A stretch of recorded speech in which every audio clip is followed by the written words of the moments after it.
末世被绿茶和前男友推进丧尸群，为了活命，我聊上了禁欲丧尸王。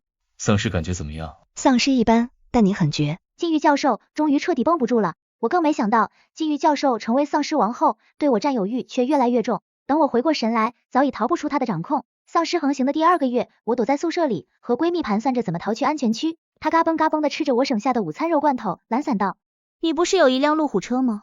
等赵磊搜刮了学校里所有能吃的东西，让他开车带我们逃走呗。”我饿得胃里泛酸水，刚想劝他省点路上吃，就看见沈岩又拧开了一瓶矿泉水，洗了把脸，他舒服的伸了个懒腰，省着点用，我们只剩2瓶水了。沈岩勾唇，赵磊说让我用的，淼淼，你不会舍不得吧？赵磊的名字被他咬得很轻很暧昧，我有时候都会感到恍惚，觉得赵磊是他的未婚夫，而不是我的。我审视着沈岩，这才发现我们在教室宿舍躲了1个月，沈岩却还是那么的脸色红润，身体更是丰腴了很多，像是被滋润过一样。我心里咯噔一声，不会吧？我刚要问清楚，就听到外面响起了一阵慌乱的脚步声，有赵磊的大叫声：“快跑，丧尸跟来了！”紧跟着脚步声的就是丧尸阴森的叫声，大概是赵磊找吃的不小心引来了丧尸。我赶紧起身，叫沈岩一起往外逃。混乱中，赵磊跑进宿舍，高大的身影十分可靠。我刚想叫他，却见他将沈岩拉进怀里，猛地冲了出去。赵磊，我不敢置信的叫住他，隔着3、4只丧尸对视，他眼神动摇，想过来帮我，却被怀里的沈岩紧紧抱住。快走吗？磊哥哥，我好害怕。赵磊犹豫了一下，就开着路虎碾死了一群丧尸，离开了。我被扔下了。赵磊真的出轨了。我麻木的看着车后的尾气，心跳沉闷了很多，眼泪控制不住的奔涌而出。我拿着从学生那里收来的管制刀具，劈头砍丧尸，可是他们多到密密麻麻的，哪都能踩死我，躲不开了。就在我要一闷棍打死自己，了却痛苦时，一个高大瘦削的身影挡在我面前，一刀就将丧尸爆头了，脸色淡定，手法干净利落。老师，我讶然的看着他，他是我的导师，28岁的他已是福布斯双学位毕业的博士，在大学做教授，我分到他手里才1年，没有说过话。他不可能是来找我的吧？我往宿舍楼道里往后看了一眼。你来找谁？找你。心中如有重锤落下，砸得我心慌意乱。程景舟一步步向我走来，侧身而过时，他低头，炙热的呼吸贴在我耳畔，大团大团发黑的血湿透了他的白色西装，却衬得他苍白俊美的脸多了几分诱惑。他随手解开西装，露出了瘦削有力的8块腹肌，我忍不住浮想联翩，我的眼神无法从程景舟漂亮的腹肌上扒开，咽下口水。外面丧尸多，我们还是先逃出去吧。可没想到，他却只是换了件衣服，擦了脸上的血，他看了我一眼，眼里似有浓郁到化不开的情绪。一会儿跟紧我，先去超市避避。被程景舟低沉的声音蛊惑，我下意识抓住他的衣角，进了一旁的小超市。幸存的师生黑压压的占了一片，我扫了一圈，目光蹲在角落。沈岩躺在赵磊怀里，一副没骨头的样子，无声的炫耀。我捏紧拳头。你们什么时候开始的？赵磊目光闪烁，不敢看我，反而是沈岩大大方方道：去年你忙论文，磊哥哥就经常来找我吃饭，有一次他喝醉了。喝醉不会有反应。我都被气笑了，扭头看向赵磊。你敢做不敢当吗？赵磊看四周的目光都聚集了过来，咬了咬牙。你也有错，如果不是你不肯在婚前让我玩，我也不会出轨。他将沈岩小心的护在身后。事到如今，你就不要再追究了，做人不要太过分。我过分？你们背叛我就不过分吗？我再也忍不住崩溃的情绪，一巴掌狠狠的打在赵磊脸上。可我满脑子都是曾经他连告白都小心翼翼，牵手都一脸虔诚的画面。赵磊丢了人，猛地撕开我的衬衫。好啊，不闭嘴是不是？我倒要看看你是不是真的贞洁烈女。大片的雪白露在外面，无数垂涎的眼神扫了过来。我拼了命的将衣服裹紧，眼泪奔涌而出。赵磊恶心的开着黄腔，当众就要羞辱我。我突然想起大学毕业那年，他拿着考研资料说以后的你数学我教了。阳光下的少年，笑容干净，眼神认真。可现在，砰！赵磊被一个过肩摔在了超市玻璃门上，血从额头流了下来，他的脸色黑沉狰狞，看不出半点当年的清朗干净。程景舟目光如刀，冷峭的落在赵磊的脸上。淼淼的爸妈是学校董事，你当初讨好他，不就是为了让他爸妈开后门？否则以你数学80分的成绩，你能读研，他爸妈去了，你就欺负他，是谁借你的胆子？赵磊眼神剧烈颤抖，都快气疯了。程景舟警告道：我们程家和他家是世交，你想欺负他，也得掂量。他的目光落在我身上，眸色温柔了很多，伸出一双骨节分明的大掌。别怕。被他拉起来后，我怔怔道：世交？我大你6岁，所以小学时你的数学题都是我写的，但后来我出国了，再回来时你已经订婚了。心情激荡，我突然想明白了过去种种疑点。我仰面看他，我认真的看着他，那我最喜欢吃的芒果软糖，每年从国外定制回来的，难道不是赵磊买的，而是……程景舟颔首，是我做的，那些工整的笔记，是我整理好寄回国的，还有表白信，我红了脸，他垂头看我，神色认真。也是我写的。我最初对赵磊动心，就是因为100封表白信，可现在这一切都不是赵磊做的，他是小人，冒领了一切。如果不是末世，我可能会被一辈子蒙在鼓里，任他玩弄。我撞进他的眼底，犹如撞进温柔的晚星，心彻底乱了。程景舟摸了摸我柔软的头发，拉着我坐在角落里。以后再细说，当务之急是逃出去，等半夜大家睡着，你跟紧我。夜深了，我们飞奔到超市外的墙脚下，翻过去就是生路了。可身后却跟来了8个人，动静很大，惊动了丧尸。我赶紧翻坐到墙头上，想要拉程景舟一把，背后突然被人推了一下，我从墙上摔了下去，砸在了尸体群里，耳边嗡嗡的，有丧尸的鸣叫，有程景舟撕心裂肺的喊声。远处楼房破损，残骸遍布，笼罩在灰暗色调和末日废土氛围之中。一双大手将我从丧尸群里抢了出来，我被他护在怀里。小心沈岩。我点点头，忍痛站起来，想拉着他翻墙离开。程景舟惨然一笑，我被抓伤了，活不久，你快跑。不要，听话，淼淼。他将我拦腰抱起，用力扔在过墙面，最后一面，我看见他被丧尸淹没，白色西装都被血染红了。我难过的发疯，转身勉强支撑起身体，照着沈岩的脸就是一巴掌，沈岩的半边脸都被我扇肿了。他剜了我一眼，看到赵磊过来，却扁了扁嘴。淼淼，我不是故意的，都怪我太笨了。赵磊脸色发绿，程景舟死都死了，你还要为他鸣不平吗？他死了，我们都不用活了吗？转身，他脸色复杂的对沈岩说，以后就别再搞小动作，我们只剩9个人，得相依为命了。显然，沈岩推我下去的时候，赵磊也看见了，我恨恨的瞪了他一眼。如果有机会，我一定要他和沈岩也尝尝被丧尸撕碎的滋味。我沉着脸离开了，但走出丛林，我就遇到了几百只丧尸，他们似乎闻到了我们身上的血腥味，疯了一般的涌了过来。队伍里有人害怕，不停的尖叫。生死关头，沈岩提议，我们得出一个人去引开这些丧尸。有去无回，谁也不答应。沈岩勾了勾唇，淼淼在我们队伍里无亲无故的，就让他去吧。再说了，他手里有手术刀，可比我们会保命。我冷眼看他拿出程景舟交给我的刀，沈岩看着手术刀上的冷芒，讪讪的退后一步，藏在赵磊身后。赵磊猛地一个手刀打在我肩膀上，卸了我的刀，将我绑了起来。淼淼，别恨我们，这种境地大家都没办法。他一用力就将我扔在了丧尸群里。夜晚很冷，鬼影幢幢，丧尸里3层外3层包围着我，他们不约而同的张开了血盆大口。赵磊他们趁机跑了，很快就消失在了丛林尽头。我闭上眼，等着被撕咬的痛苦侵袭全身，可久久没有动静。我睁开眼，却见丧尸潮退开到了一边，都跪在地上瑟瑟发抖，好像是害怕什么了不起的存在。淼淼，别怕。男人的声音嘶哑低沉，我的心疯狂乱跳，抬眼看见了苍白的俊脸，他的瞳孔染上了红色，衬得整个人更妖冶。我捂住嘴，眼泪热得几乎烫伤了手。程景舟，你还活着？你怎么才来？我颤抖着扑进他的怀里，紧紧圈着他的腰，有种前所未有的安心感。他的肌肤冰凉，没有一丝热意，我更伤心了，打着哭嗝道，你饿不饿？我让你咬一口好不好？他叹息了一声，牙齿咬在我的肩头。你不怕丧尸病毒？不怕，我要陪着你。因为他，我生出了勇气。他的手后颈缓缓抚摸到我的脸庞，叹息道，好，不过淼淼答应跟我走了，就不能反悔。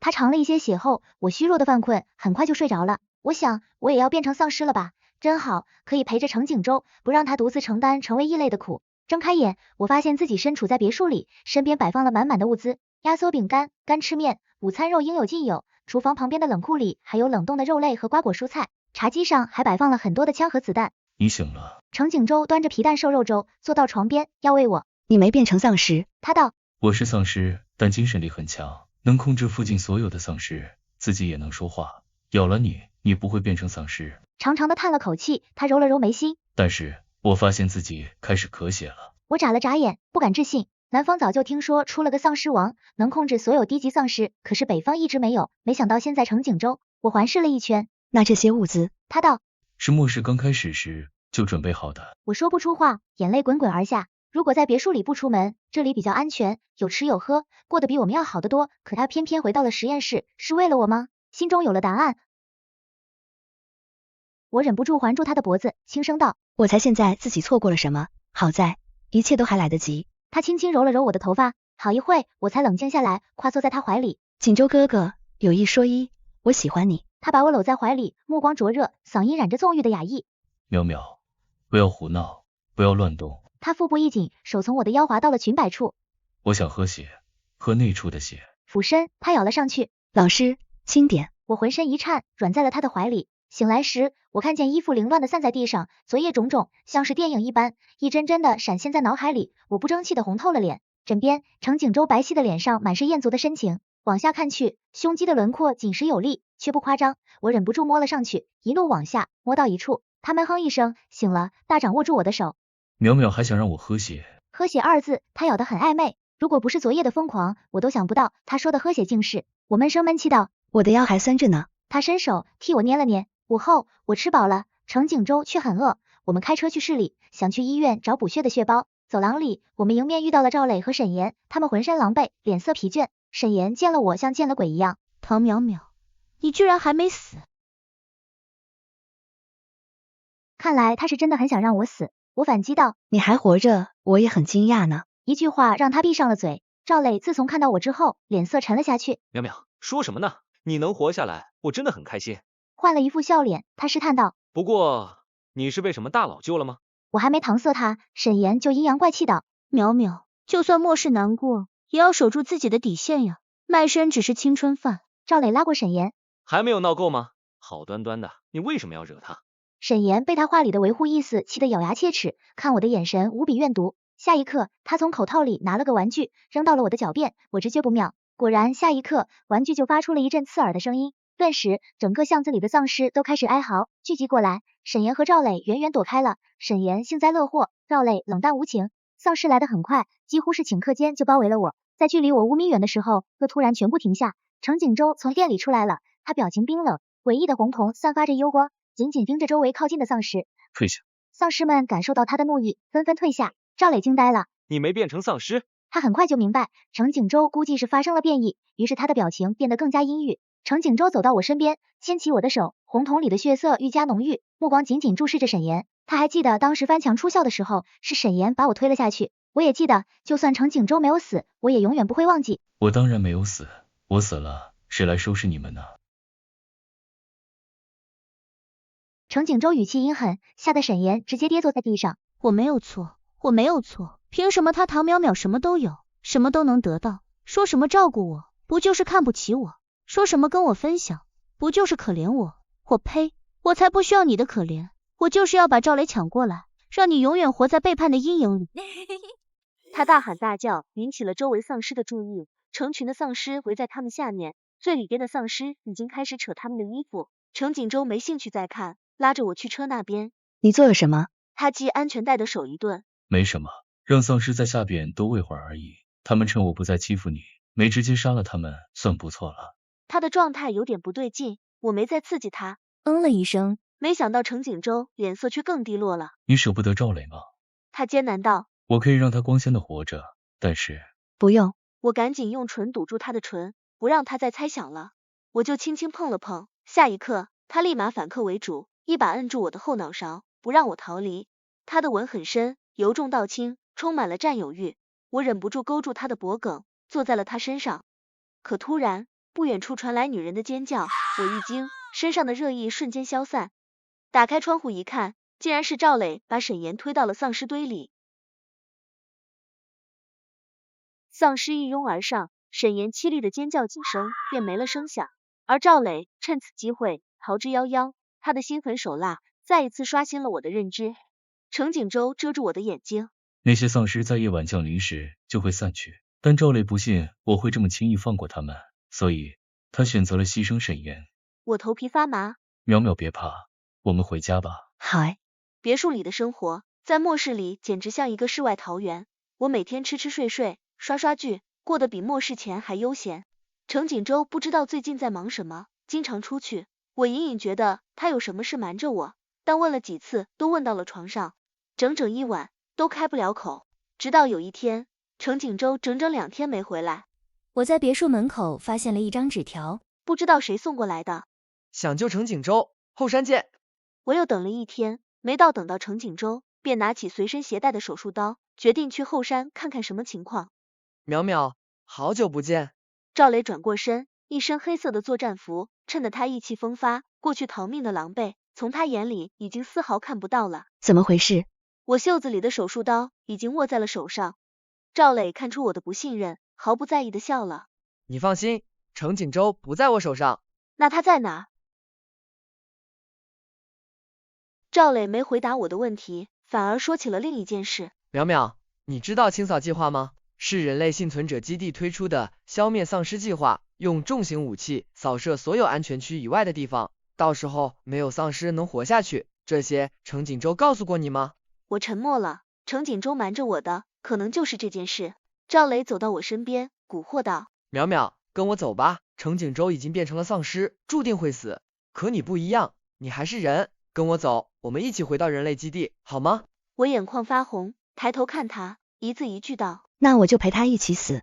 说完，我转身想回别墅，侧颈突然被扎进一个针头，晕倒的最后一刻，我眼中倒映出赵磊暴怒阴郁的脸。我睁开眼睛，发现自己被绑在巨大装甲车的旗杆上，耳边传来了很多声音，有人类嘈杂的说话声，还有丧尸的嚎叫。身前是数以万计的丧尸大军，身后是人类数不清的小装甲车和炮弹。赵磊发现我醒了，坐到我的身边。淼淼，你不肯跟我好好在一起，就只能当牵制程锦州的工具了。我觉得恶心，狠狠的扭开脸。赵磊，少假惺惺了，就算我跟你在一起，还是会被你当作牵制程锦州的工具吧。他被我戳穿，恼羞成怒的掐住我的下巴。一会儿我就让你亲眼看着程锦州下地狱，然后我再亲手送你去陪他。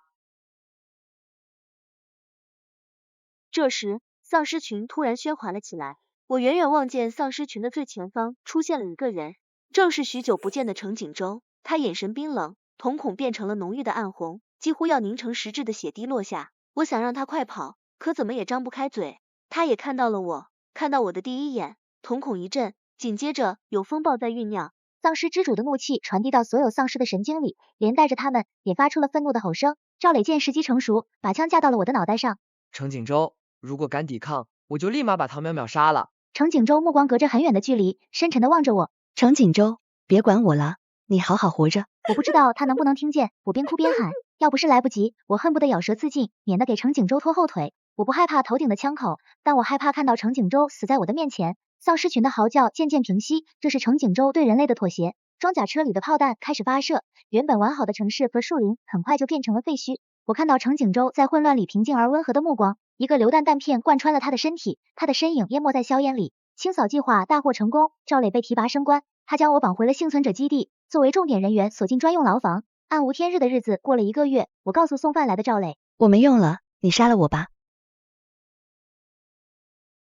赵磊把饭放下，给我整理杂乱的头发。淼淼，说什么傻话呢？清扫计划进行得很顺利，等计划结束，你就能出去了。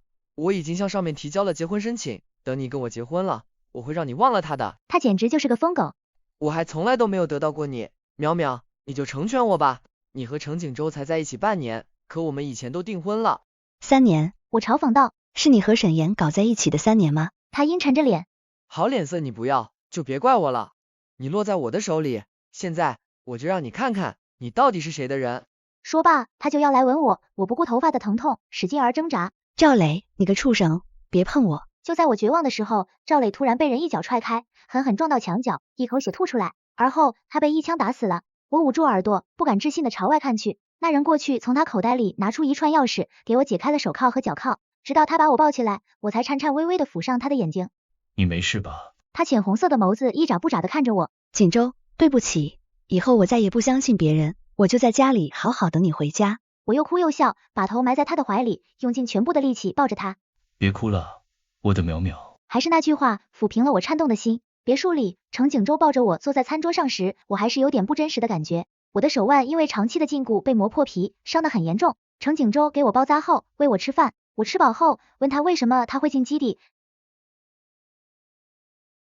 还能毫发无伤的带我回家。这一切其实都是我和幸存者基地的计划。原来是程锦州主动找到幸存者基地，提出了清扫计划，由双方做一场戏，人类在众目睽睽之下消灭丧尸之主，程锦州假死状态下帮助人类清扫丧尸。这样，程锦州帮助人类消灭了丧尸，唯一的条件是隐瞒他的身份，让他在人类世界可以活着。当然，背后还会有很多小的条件，这是丧尸之主和人类的一次交易。唯一的变数就是我，由于计划只有幸存者高层知道，赵磊急于立功，就绑架了我。等程景舟发现已经不能挽回了，只能先把戏演下去。后来我变成了幸存者牵制程景舟的工具，等丧尸全部被消灭，他们才让程景舟见我。我窝在程景舟怀里，静静听他讲这些事情。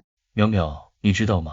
当我看到你被绑在装甲车上，我恨不得把人类全都杀光，把他们全都变成丧尸。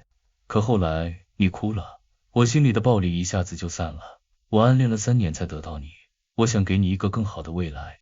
我沉溺在程景舟密不透风的温柔里，变成丧尸前的他聪明冷静，变成丧尸的他占有欲强却很温柔，但他对我的温柔好像从没变过。短短几个月，我就认识了一个完整的深爱着我的程景舟。他细密的亲吻着我的脸颊，从额头亲到眼睛，从鼻头亲到嘴巴。淼淼，我爱你，跟我在一起吧，我会永远守护你。他拿出20克拉的全美元钻，单膝跪地，补上了那句迟来的告白。